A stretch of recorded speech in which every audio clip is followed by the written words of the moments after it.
అరే ఈరోజు friendship day కదా, నేను మర్చిపోయినా. మా ఫ్రెండ్స్కి విజ్ చేద్దాం. రస్తా ఫోన్ చేస్తుంది. హలో రస్తా. హారతి, హ్యాపీ ఫ్రెండ్షిప్ డే అబ్బా. సరే కానీ నాది బ్లౌజ్ కుట్టినవా? తొందరగా కుట్టు, నాకు అర్జెంటు. రిటర్న్ విజ్ చేయకుండా బ్లౌజ్ కుట్టినవా అంటది. ఎక్కడ పిస ముఖంది. ఉండు, ఇప్పుడు వనితకు ఫోన్ చేద్దాం. చేస్తుంది.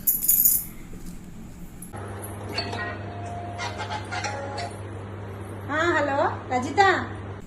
వనిత, హ్యాపీ ఫ్రెండ్షిప్ డే అబ్బా. నా డ్రెస్ ఎప్పుడో ఇచ్చినా కుట్టుమని, ఇంకా కూడా కుట్టలేదు. మా ఆయన నువ్వు పంపిస్తా, తొందరగా ఇయ్యి. వీళ్ళేంది, ఆమెకు ఫోన్ చేస్తానేమో బ్లౌజ్ అంటది, ఈమెనేమో డ్రెస్ అంటది. నేను ఎందుకు ఫోన్ చేసినా రిటర్న్ విజ్ చేయకుండా వీళ్ళేంది డ్రెస్ బ్లౌజ్ అని అడుగుతారు. వీళ్ళకి చెప్పేదానికన్నా నా మిషన్ కుట్టుకోవడం బెటర్.